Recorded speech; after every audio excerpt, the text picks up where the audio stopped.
Este estudio va a ser el último, nomás quiero reafirmar algunas cosas en cuanto a lo que estamos viendo acerca del reino, porque una discusión muy grande que hay en el mundo religioso es acerca del establecimiento del reino, y el mundo religioso en su gran mayoría, sean testigos de Jehová, como evangélicos, como mormones, como protestantes de todo tipo, la gran mayoría dicen que el reino de Dios todavía no está establecido. Entonces, para nosotros es muy importante tener herramienta para poder decirle a la gente que el reino de Dios ya está establecido, porque ya está establecido. Cristo murió en la cruz, fue resucitado, fue ascendido al Padre, cumplió con la promesa de enviar al Espíritu Santo para que los apóstoles fueran bautizados por el Espíritu Santo, y cuando esto sucedió, empezó el reino de Dios. Acuérdense que el Señor Jesucristo le dijo a los apóstoles y a los que le seguían: les cierto les digo que muchos de ustedes no gustarán la muerte hasta haber venido el reino con poder. ¿Qué quiere decir? Que muchos de los que estaban presentes en tiempo de Cristo tuvieron el privilegio y la alegría de ver el reino de Cristo establecido. Ahora, ¿por qué nuestros amigos religiosos tienen una falsa doctrina acerca del reino? Porque es muy atractivo enseñarle a la gente: mira, Cristo va a venir y va a reinar por 1000 años, y va a haber una segunda oportunidad. Va a haber una segunda oportunidad, second chance. Imagínense, toda la gente abraza esa doctrina porque le conviene. Yo hago lo que quiera en esta vida, me porto mal, me porto bien, estoy entrando y saliendo, que al cabo Cristo me va a dar otra oportunidad. Es muy atractiva esa doctrina, pero es una falsa doctrina. El reino de Cristo ya está establecido, y ya estamos, desde que Cristo estableció el reino, ya estamos en el periodo de los 1000 años. Acuérdense que 1000 es un número simbólico grandemente usado en las Sagradas Escrituras para simbolizar o para significar un periodo largo o un periodo grande. ¿Ok? Entonces, quiero hablar ahora un poco, después de haber visto que el reino de Dios se utiliza al menos en 4 maneras en las Sagradas Escrituras. La primera, recordemos, grábensela por favor, hermanos, subrayenla, escríbenla, háganlo lo que quieran. La primera forma en que la palabra de Dios identifica el reino de Dios es cómo Dios reina sobre todo el universo. Cómo Él hizo todas las cosas, y Él es Señor y Creador de todo lo que hay, y Él tiene todo bajo control. Ese es el reino universal de Dios. Es la forma en que se usa el reino de Dios en las Sagradas Escrituras. Segundo, el reino de Dios conocido como la nación de Israel. La nación de Israel. Para las naciones vecinas, Israel era el reino de Dios. Para Dios era su reino, porque Él constituyó en Israel un reino de sacerdotes, un sacerdocio santo, un real sacerdocio, que era la tribu de Leví, o que salían de la tribu de Leví. Entonces, la nación de Israel era conocida en el mundo como el reino de Dios, el reino de David, el reino de Salomón, aún el reino de Saúl fue conocido como reino de Dios. ¿Ok? Antes de eso, los jueces gobernaban a Israel como reino de Dios, porque Dios reinaba directamente con el pueblo de Israel por medio de los jueces. ¿Ok? Pero ahora la importancia de que nosotros ahora hablamos de un tercer forma en que la Biblia usa reino de Dios, y esta tercera forma es la era o el tiempo o la edad donde nosotros somos redimidos por Cristo nuestro Señor. Esa es la tercera forma en que las Sagradas Escrituras usa reino de Dios. Todo, compuesto por todos los redimidos por Cristo Jesús. Y la número 4. El reino de Dios eterno. El reino de Dios en el cielo. El reino de Dios que está en el cielo, en el mundo espiritual. Esa es la cuarta manera, o la cuarta forma en que Dios usa la frase reino de Dios. hablando del reino de Dios en el que nosotros estamos, que nosotros estamos en dos reinos, de una manera, en un sentido estamos en dos reinos, en el reino universal, porque reconocemos que Dios es creador de todas las cosas y es Señor de todo y tiene todo bajo control, y estamos en el reino de Cristo porque hemos venido a Cristo y hemos aceptado las condiciones de Cristo para ser salvos y para pertenecer a sus filas, a su reino. Entonces nosotros estamos en un reino que la gente de afuera no conoce. Estamos en un reino que aún los religiosos ignoran. Ellos dicen que iglesia y reino no es lo mismo, pero nosotros ya estudiamos que reino e iglesia es lo mismo. Ahora, la iglesia se identifica también de diferentes maneras. Se identifica como cuerpo de Cristo, se identifica como la familia de Dios. Hay muchas formas. Hablaba yo del ejemplo de un hombre. Cuando hablamos de un hombre, podemos hablar de un hijo, podemos hablar de un padre, podemos hablar de un profesional, podemos hablar de una persona que hace un papel importante en la casa como cabeza del hogar, y es el mismo hombre, es la misma persona. Igual la mujer es una hija, la mujer puede ser una madre, la mujer puede ser una profesional, a lo mejor una secretaria, o la mujer también es una persona que hace un papel importante en el hogar, la gobernadora de la casa. ¿Sí me explico? Pero es la misma mujer. La palabra iglesia, como veíamos la semana pasada, significa los llamados fuera. Y la palabra iglesia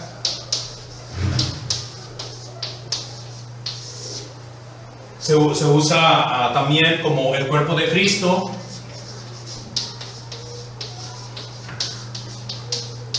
Abra su Biblia en Colosenses 1:18, por favor. Colosenses 1:18.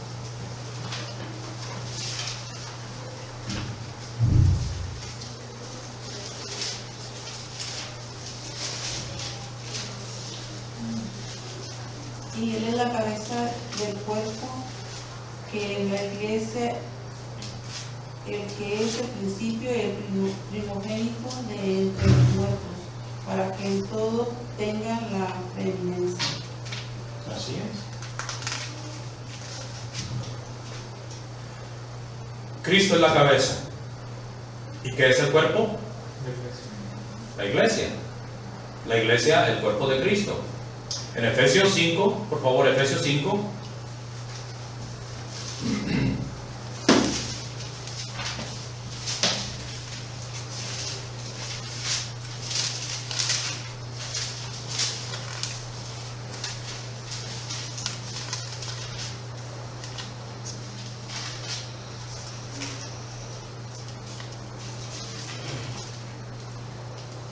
Versículo 25 al 27. Maridos, amad a vuestras mujeres, así como Cristo amó a la iglesia y se entregó a sí mismo por ella, para santificarla, habiéndola purificado en el lavamiento del agua por la palabra, a fin de presentársela a sí mismo una iglesia gloriosa, que no tuviese mancha, ni arruga, ni cosa semejante, sino que fuese santa y sin mancha. ¿Qué es la iglesia de Cristo en esta porción de la escritura? ¿Qué Pablo, cómo identifica Pablo a la iglesia de Cristo en esta escritura? ¿Cómo la identifica? Como esposa ¿de quién? De Cristo. La iglesia también es enseñada en las Sagradas Escrituras como la esposa de Cristo.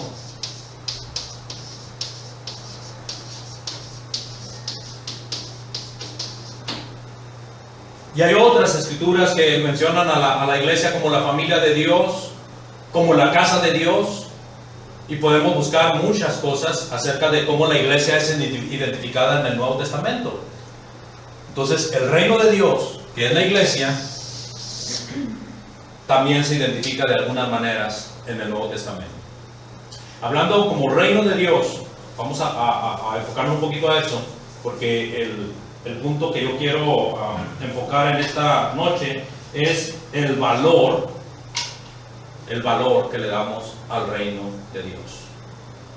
Usted sabe cuando una persona va a enlistarse como militar, en este tiempo se usa mucho que hombres y mujeres busquen a ser militares. Usted sabe todo lo que tienen, los beneficios que le ofrece la milicia al hombre y a la mujer si se enlista en sus filas. Usted sabe todos los beneficios que recibe. Ya, le ofrecen una cantidad de dinero, le ofrecen casa, no tiene usted que pagar hospedaje, le ofrecen estudio gratis. Si usted se hace militar, usted puede tener estudio gratuito para una profesión, para una especialidad. Le ofrecen protección, porque mientras usted esté entre los militares, por los mismos militares está protegido.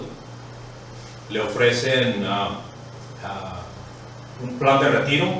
Si usted dura 20 años en el ejército, usted se retira y es sostenido por el gobierno de por vida. ¿Sabía usted eso? Beneficios buenos, ¿no? Grandes beneficios ofrece la milicia, ¿verdad? Y mucha gente se enlista.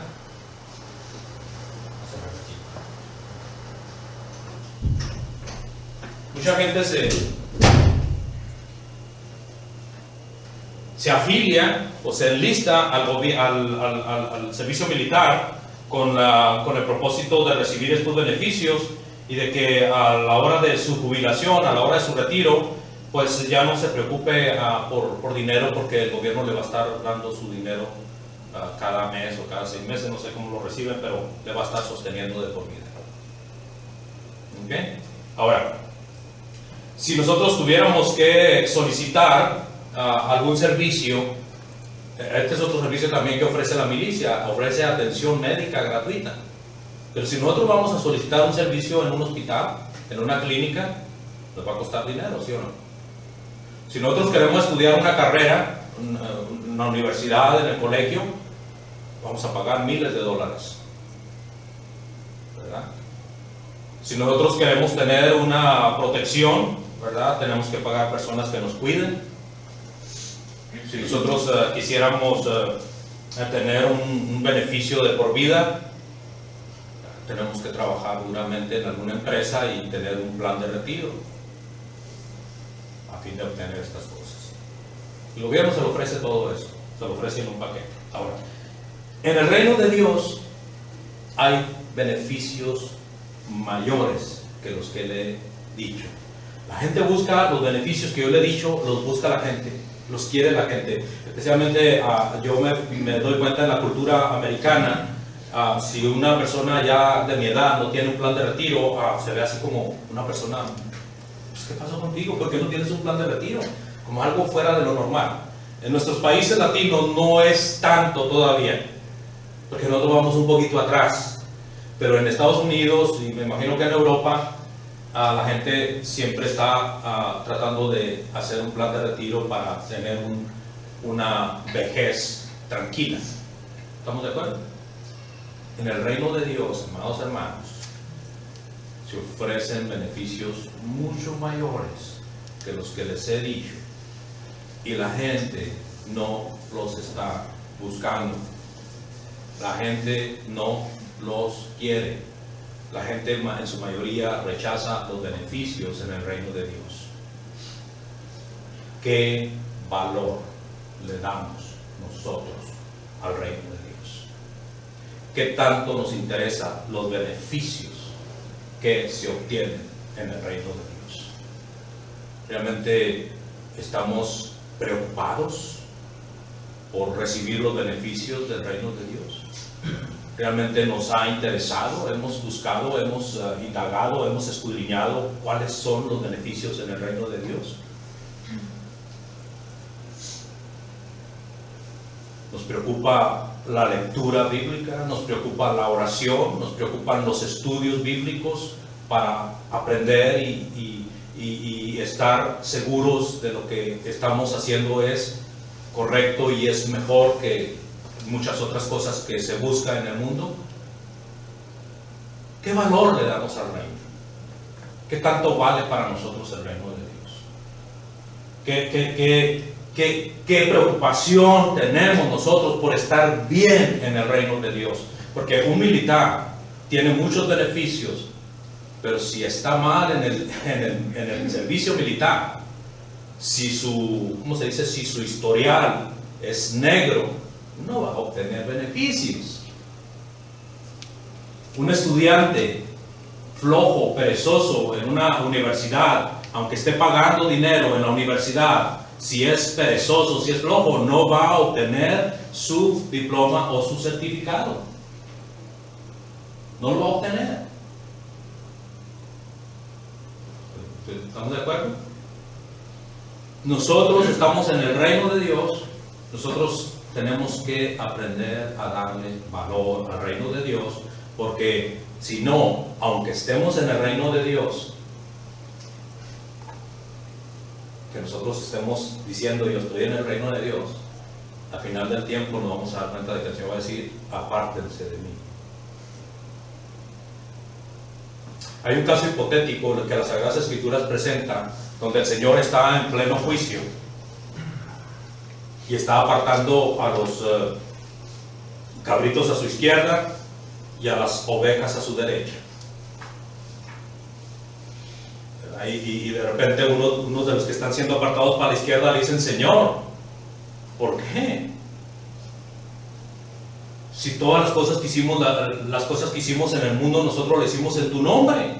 En tu nombre hicimos milagros, en tu nombre hicimos señales, en tu nombre profetizamos. ¿Por qué nos estás apartando a la izquierda?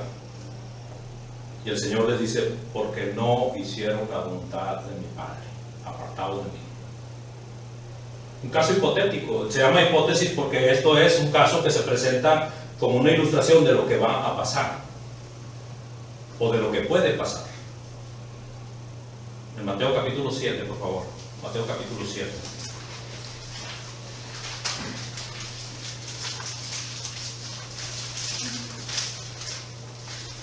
Versículos del 21 al 23. No todo el que me dice, Señor, Señor, entrará en mi reino de los cielos, sino el que hace la voluntad de mi Padre que está en los cielos. Muchos me dirán en aquel día, Señor, Señor, ¿no profetizamos en tu nombre? Y en tu nombre echamos fuera demonios, y en tu nombre hicimos muchos milagros. Y entonces les diré claramente, nunca os conocí,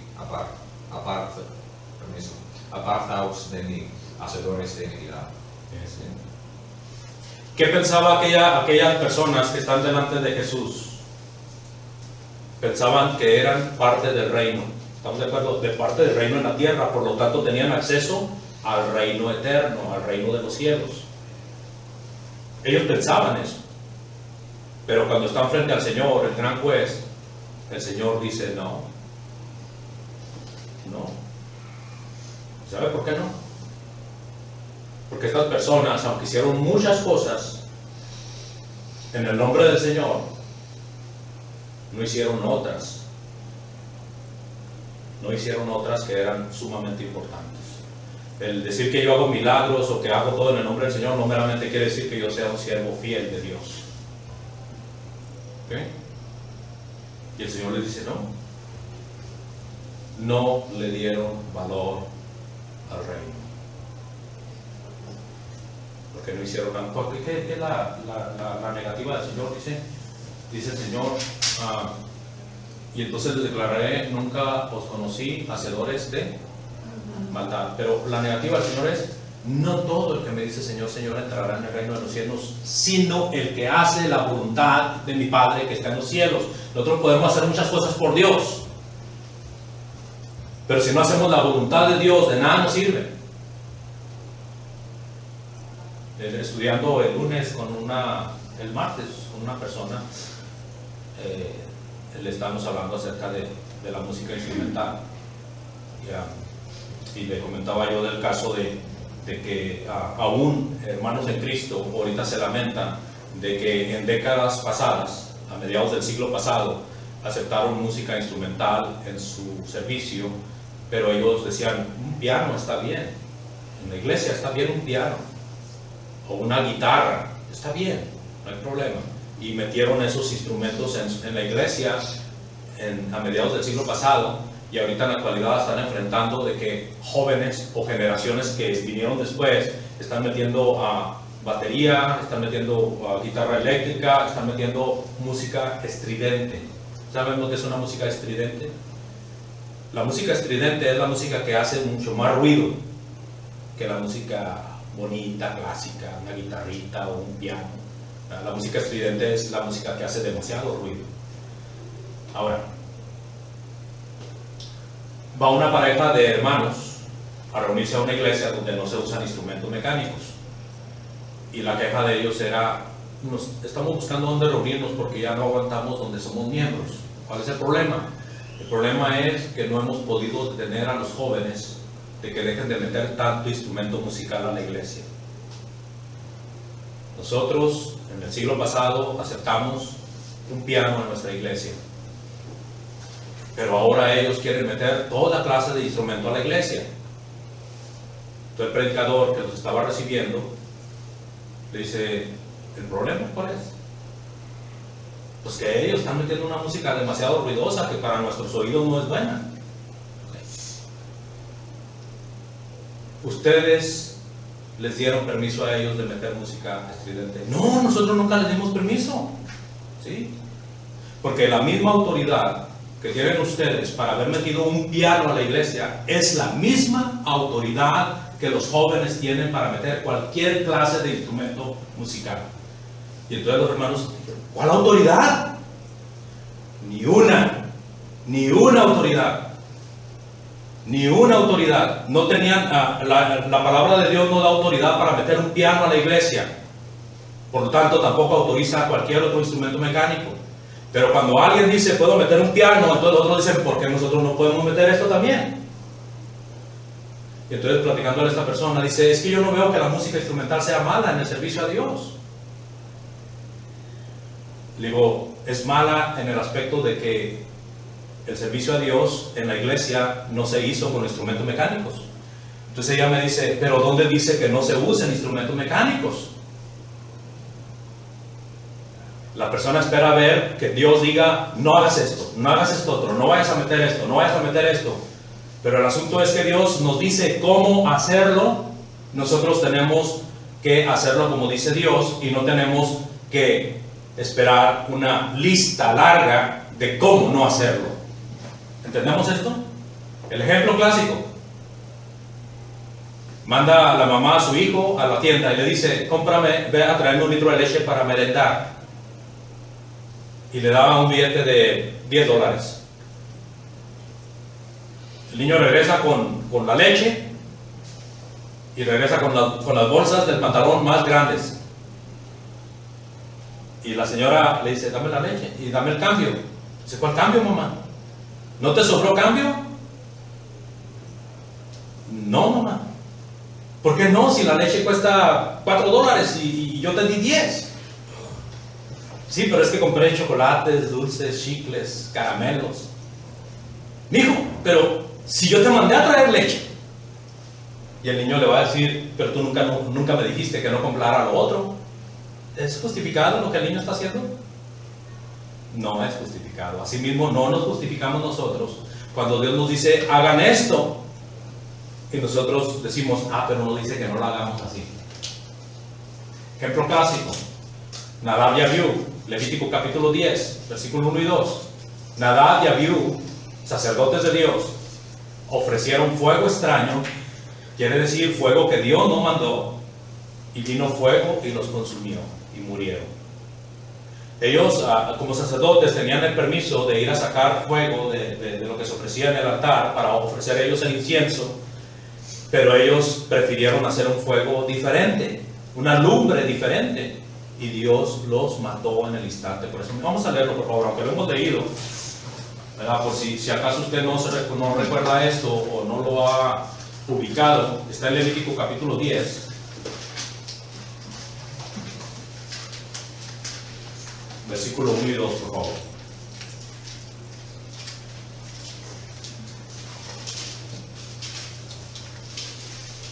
Nadab y Abiú, hijos de Aarón, tomaron cada uno su incensario y pusieron en ellos fuego, sobre el cual pusieron incenso, y ofrecieron delante de Jehová fuego extraño, que él nunca les mandó.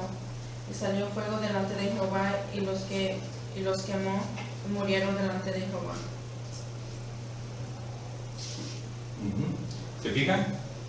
Nadab y Abiú eran hijos de Aarón, por lo tanto eran sacerdotes. Todos los descendientes de Aarón era la familia sacerdotal del pueblo de Dios.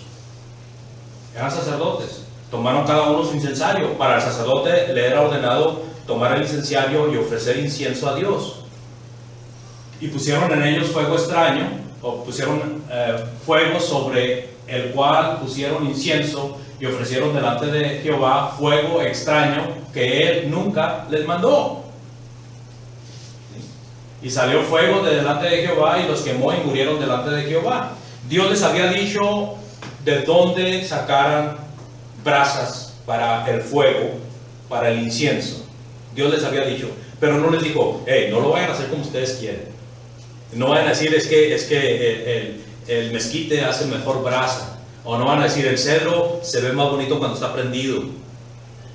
Yo les digo de dónde y es punto. No tengo que decirles más. Dios les había mandado qué clase de fuego quería y ellos ofrecieron fuego extraño. Quiere decir un fuego que Dios no les mandó. ¿Qué pasó con ellos? Fueron quemados, fueron muertos inmediatamente. Dios se enoja, hermanos, cuando nosotros tratamos de justificarnos, porque Dios no dice que no lo hagamos. Cuando Dios dice cómo lo hagamos, no tiene que decirnos cómo no lo hagamos. Otra cosa, el cigarro.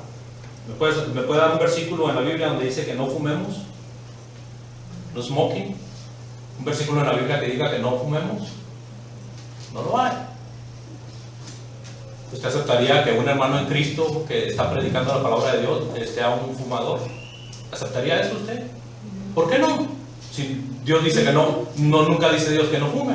Pero dice que no haga daño a su cuerpo. Dice que no haga daño a su cuerpo, y esa es una manera de hacer daño al cuerpo, ¿verdad? Nosotros en nuestra cultura pensamos que una persona que fuma no es digna de pararse en el púlpito. A veces no lo consideramos ni siquiera un hermano fiel. ¿Sí me explico? Pero no dice la Biblia no fume, directamente no dice no fume. Dime. Hay un texto que dice que le conocemos, pero al no hacer su voluntad, Ese es lo que leímos ahorita en Mateo 7, 21 al 23. ¿Por qué me dicen Señor, Señor y no hacen lo que yo les digo? ¿Nosotros? sí. O muchos me dirán en aquel día, Señor, Señor, y yo le declararé. No. Bueno, hay algunos versículos que mencionan eso, pero O dice que le conocemos, pero que al no hacer su voluntad le hacemos a él mentiroso. ¿o sí? No, posiblemente estés hablando de Primera de Juan, donde dice que cuando decimos que no hemos pecado, que si decimos que no tenemos pecado, le hacemos a él mentiroso. Posiblemente, pero bueno. El punto es que queda claro lo que hemos dicho en cuanto a que no tiene que decir Dios, no lo hagas para justificarnos nosotros, sino cuando Dios nos dice cómo hacerlo, nosotros ahí tenemos la autorización para hacerlo como Dios dice. ¿Estamos de acuerdo? Iba a dar un texto, pero se me olvidó cuál es. Una vez le preguntaron a un hermano, ¿dónde prohíbe la palabra de Dios que no fumemos cigarro? ¿Dónde prohíbe la palabra de Dios? El hermano se le quedó viendo y le dijo, no te voy a dar un versículo donde diga que no fumes, pero te voy a dar un versículo donde dice que sigas fumando. ¿Está leído ese versículo? ¿Usted, hermano Chase? No lo ha leído. No dice que siga fumando, que siga haciendo lo que quieres. Hay un versículo en Apocalipsis que dice, el que es inmundo, sígalo siendo. El que es justo, siga siendo justo. El que es inmundo, siga siendo inmundo. No recuerdo el texto, pero se lo voy a traer. ¿Okay? ¿Cuántos textos les debo ya? Muy bien. Reino de Dios. ¿Qué valor le damos? ¿Qué nos da el reino de Dios a nosotros? Primeramente, en Efesios capítulo 1:7, por favor. Efesios 1:7.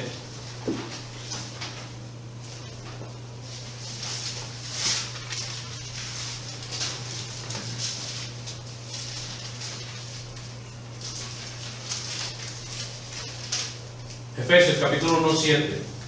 ¿Cómo dice, por favor? ¿En quién? Go ahead. En quien tenemos redención por medio de su sangre, el perdón de pecados según las riquezas de su gracia. ¿Qué tenemos por medio de Cristo? Redención. ¿Qué quiere decir? Perdón de pecados. Pregunto,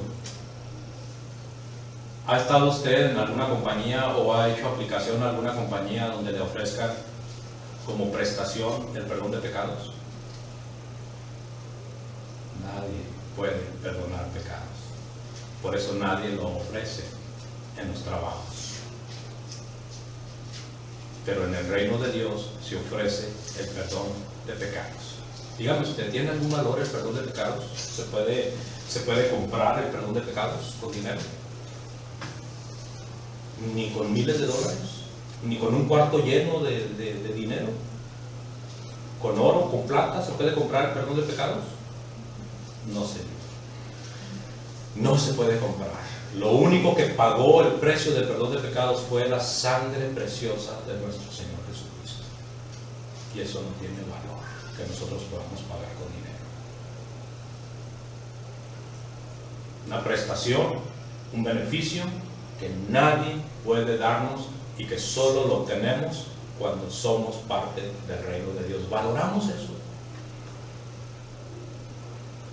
Nos atrae el hecho de voy a conocer más de Dios, voy a empaparme de la palabra de Dios, como dice en Efesios capítulo 3, versículo 17. Colosenses 3, 16 y 17. La palabra de Cristo mora en abundancia en nosotros. Voy a participar en los estudios bíblicos, voy a aportar mi granito de arena para que el estudio bíblico sea menos, sea más llamativo, más gente sea atraída a venir a los estudios bíblicos. He invitado a personas, he ido con hermanos que están faltando a los servicios y les he animado a venir a ellos. ¿Qué estamos haciendo? ¿Cómo valoramos nosotros el perdón de pecados? No lo podemos obtener en ninguna parte, solamente en el reino de Cristo. ¿Cómo lo valoramos? ¿Pero qué más? En 2 Timoteo 2.10. 2 Timoteo 2.10, por favor.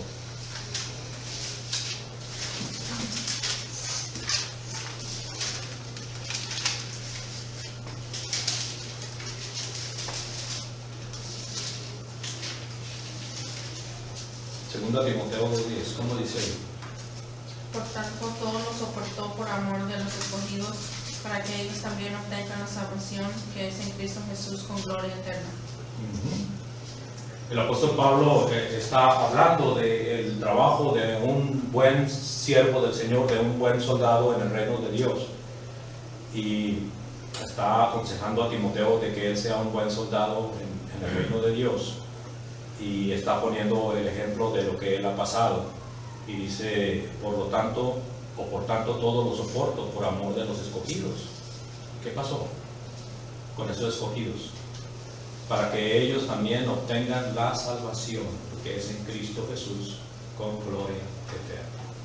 ¿Dónde ofrecen la salvación de nuestras almas?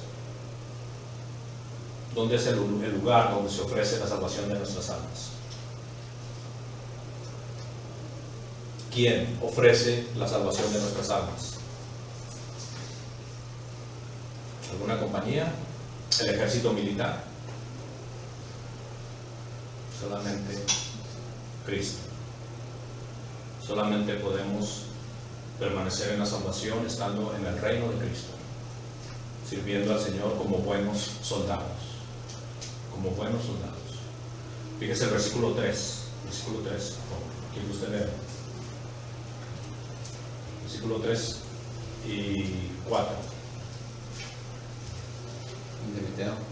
Sí, ahí.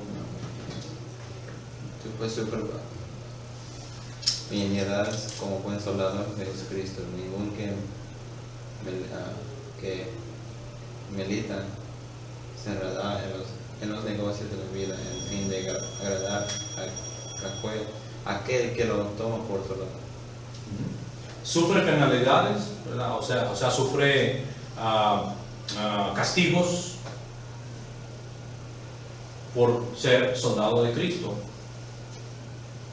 Y luego le dice, ninguno que se afilia al servicio militar puede dedicarse a otros negocios, sino solamente al servicio de aquel que lo tomó como soldado.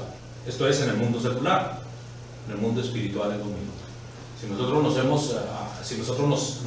nosotros hemos adquirido la salvación por aceptar a Jesucristo como nuestro Salvador, nosotros tenemos que ver por esa salvación. Nosotros tenemos que estar conscientes de que esta salvación viene de Cristo y que nosotros necesitamos estar sirviéndole a Cristo para poder seguir en esa salvación.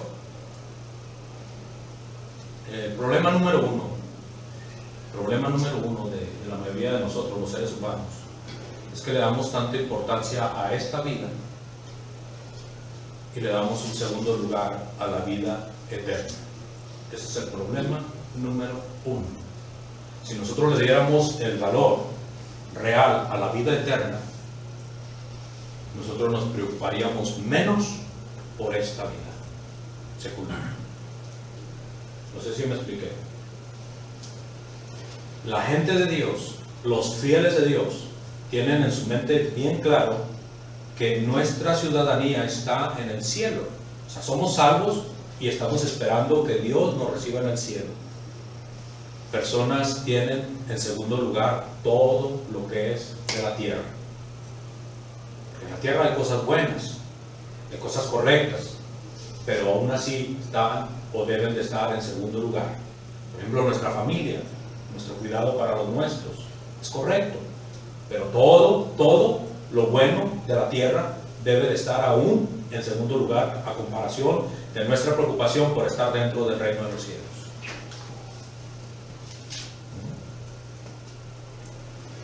Nuestro trabajo debe estar en segundo lugar. La familia, que muchos dicen es que mi mamá no me deja, o mi esposo no me deja, o es que mi hijo llora mucho, o da mucha lata. No. Todo eso es trampa del diablo. Cuando nosotros ponemos a Cristo en primer lugar, no hay ninguna cosa que nos estorbe para seguir a Cristo. Me salto muchas cosas porque entendemos perfectamente bien que en el reino de Dios vamos a tener riquezas que no nos ofrece ninguna parte en la tierra. Yo le invito en esta noche que usted me diga, ¿qué valor, qué tanto vale para mí el ser miembro de la iglesia de Cristo, el ser parte del reino de Dios? ¿Qué tanto valor tiene para mí? ¿Lo aprecio como lo que es o lo tengo en segundo lugar? Usted medítelo, reflexiónelo y vea lo más importante de su vida y siga. Dios le bendiga y gracias por su atención. Entonces, primeramente Dios, para el próximo miércoles estaremos ya estudiando lo que continúa del libro de Apocalipsis.